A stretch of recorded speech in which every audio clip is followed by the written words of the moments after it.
हमारी और विद्वान व्यूअर्स की कई बार बात हुई है कि सेक्शन 138 नेगोशिएबल इंस्ट्रूमेंट एक्ट में चेक और दस्तखत को एडमिट करते ही आप अपने क्लाइंट्स की मुश्किलें बढ़ा रहे हैं। सेक्शन 139 एनआई एक्ट की एडवर्स प्रिजम्पशन आपके क्लाइंट के विरुद्ध खड़ी हो जाती है और आधा कन्विक्शन तो उसी दिन वही हो जाता है जिस दिन आप उस नोटिस का जवाब लिखते हैं।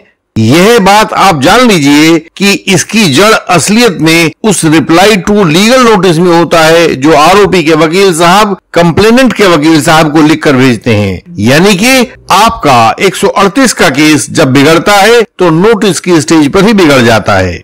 सवाल है कि यह बात कितनी सही है कि सेक्शन 138 नेगोशिएबल इंस्ट्रूमेंट एक्ट के केसेस का आधा निपटारा तो नोटिस और उसके जवाब द्वारा ही हो जाता है। हमारा जवाब है कि हाँ, यह ठीक बात है। एक सीखदड़ व्यक्ति केवल लीगल नोटिस में अनुचित बात लिखकर कंप्लेनेंट के केस को खराब कर सकता है। उसी तरह से दूसरा सीखदड़ व्यक्ति उस लीगल नोटिस के उत्तर में कानून के विरुद्ध बात लिखकर आरोपी की डिफेंस को बर्बाद कर सकता है। उदाहरण से समझते हैं कि यदि डेट का पैसा चेक द्वारा दिया गया है तथा कंप्लेनेंट के लीगल नोटिस में चेक द्वारा पैसा दिया जाने की बात नहीं लिखी गई है तो आरोपी उस केस की गवाही में कंप्लेनेंट द्वारा चेक का नाम लिए जाने के खिलाफ सेक्शन 115 इंडियन एविडेंस एक्ट के अंतर्गत एस्टोपल की मांग कर सकता है।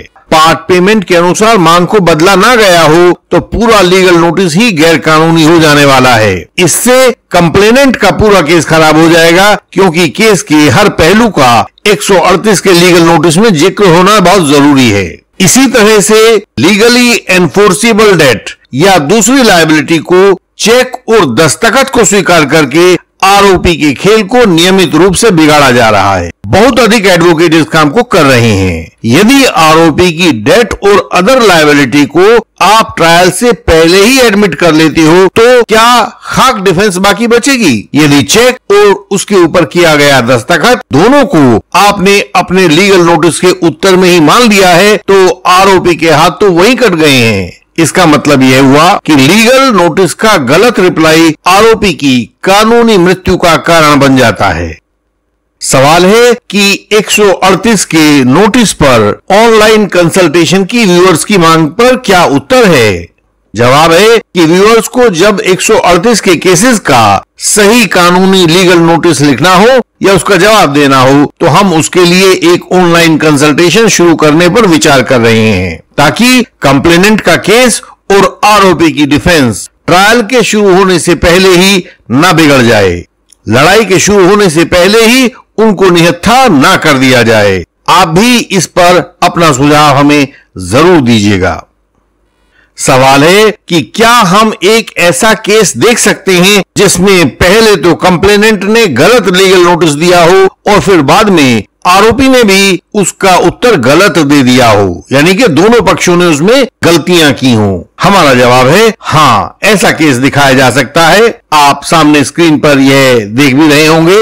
हमारे क्लाइंट को एक नोटिस मिला जिसमें कंप्लेनेंट के वकील साहब ने लिखा था कि मेरा क्लाइंट यानी कंप्लेनेंट और आरोपी मित्र थे। आरोपी ने 5.5 लाख रुपया मित्रता के नाते मांगा तो कंप्लेनेंट ने अपने 2.5 लाख रुपये और उधार लेकर 3 लाख, कुल मिलाकर 5.5 लाख रुपया आपको यानी कि आरोपी को दे दिया। आपने कहा था, माने आरोपी ने कहा था कि 1 माह में उल्टा कर देंगे। वास्तविकता यह थी कि केवल 3 लाख रुपए चेक के माध्यम से दिए गए थे और 2.5 लाख रुपए ब्याज के जोड़े गए थे।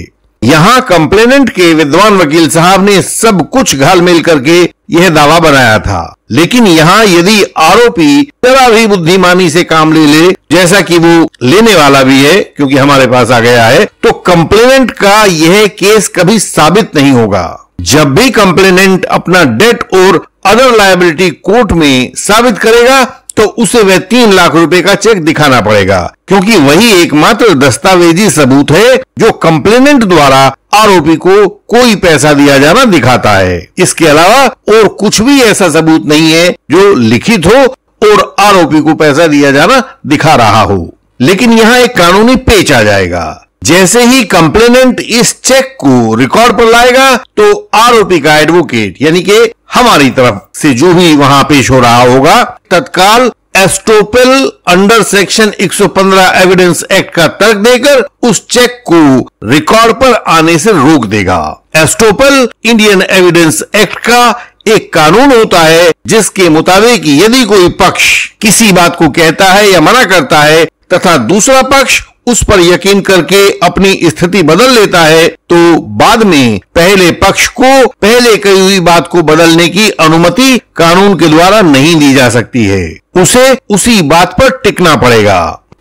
अर्थ यह हुआ कि एस्टोपेल के नियम के अनुसार जब दोनों पक्षों में किसी विवाद की स्थिति उत्पन्न होती है तो एक पक्ष दूसरे पक्ष को उसके पहले के कथन या पहले के व्यवहार की दुहाई देकर उसे बाध्य कर देता है कि वह अपना कथन या व्यवहार बदले नहीं। जिस कंप्लेनेंट ने पैसा देते समय किसी चेक की बात लीगल नोटिस में नहीं कही थी उसे अब चेक देने की बात कहने से रोका जा सकता है और चेक को केस से बाहर कर दिया जाता है तो कंप्लेनेंट की फिर क्या कानूनी हैसियत बचती है?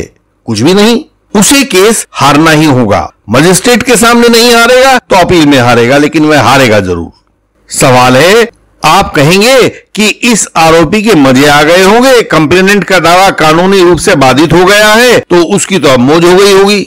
लेकिन हमारा जवाब है कि नहीं, ऐसा नहीं हो पाया। जब आरोपी का रिप्लाई टू लीगल नोटिस लिखा गया तो उस रिप्लाई ने आरोपी को गले तक कीचड़ में धंसा दिया। रिप्लाई में इनके विद्वान वकील साहब ने कुछ धार्मिक बातें लिखने का यत्न किया ताकि पुण्य मिल सके।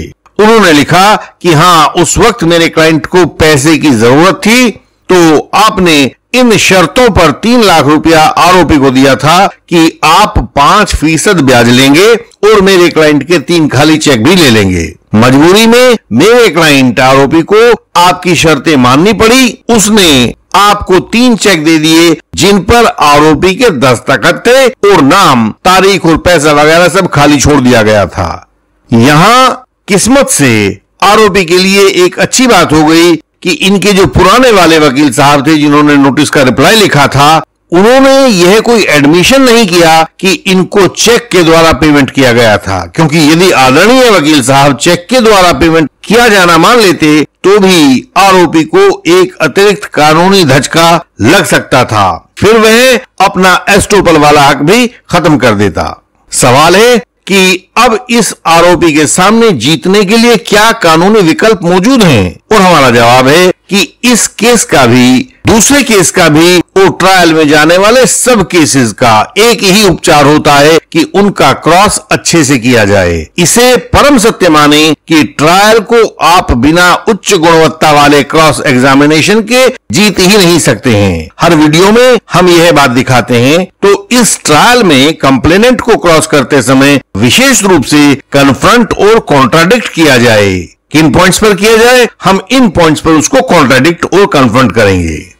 पहला सवाल हम उससे पूछेंगे, यह बात तो सही है ना कि आपने अपने लीगल नोटिस प्रदर्श, जो भी कोर्ट नंबर डाले, में कहीं भी किसी चेक के दिए जाने की कोई बात नहीं लिखी है? और आप जानते हैं कि उसका वो क्या उत्तर देगा, क्योंकि नोटिस वहीं रिकॉर्ड पर लगा होगा। दूसरा सवाल हम इसमें पूछेंगे, यह बात तो सही है ना कि इस केस में आपने लीगल नोटिस फला एग्जिबिट के अलावा कोई भी अन्य लीगल नोटिस भेजे जाने की बात नहीं की है? और वो कह भी नहीं सकता क्योंकि केस की कंप्लेंट वहीं लिखी रखी होगी। तीसरा और अंतिम सवाल हम पूछेंगे, यह बात तो सही है ना कि इस केस में आज से पहले कभी लिखित या मौखिक रूप से किसी चेक, उसके बैंक, उसकी दिनांक, उसकी राशि, किसके फेवर में दिया गया, कब दिया गया वगैरह बातें आज से पहले कभी भी रिकॉर्ड पर नहीं आई हैं? और इसका उत्तर भी आप जानते हैं कि वह क्या देगा, क्योंकि कंप्लेंट और नोटिस वही रिकॉर्ड पर फाइल पर लगे हुए होंगे जहां हम क्रॉस कर रहे होंगे। और आप यह भी जानते हैं कि जब ये तीनों उत्तर इस प्रकार से आएंगे तो हमारे आरोपी का केस जीतना निश्चित हो जाएगा, वह जीतेगा और कंप्लेनेंट को केस हारना होगा। हमारा सोचना है कि कभी किसी एडवोकेट को यह नहीं कहना चाहिए कि वह अब एक लेट स्टेज पर कोर्ट में आया है या अब कुछ किया नहीं जा सकता है। भारतीय कानून की यही विशिष्टता है कि इसमें कभी भी कुछ भी किया जा सकता है। हाँ, कई बार समाधान शतरंजी चालों वाला समाधान हो जाता है, लेकिन हर समस्या का कुछ ना कुछ समाधान निकलता जरूर है। और यदि आप मेहनत से लगे रहें तो वो निश्चित रूप से आपके पक्ष में निकलता है। सवाल है कि अन्य लोग इस तरह से अपने चेक बाउंस वाले केसेस को खराब ना होने दें, तो इसके लिए क्या किया जाना चाहिए? इंडियन लीगल सिस्टम इसमें क्या योगदान कर सकता है? और जवाब है, जैसा कि हमने अभी बताया है, कि हम लोग मिलकर गहन सोच विचार कर रहे हैं कि अपने विद्वान व्यूअर्स के लिए 138 के केसेस का एक ऑनलाइन कंसल्टेशन शुरू कर सकें।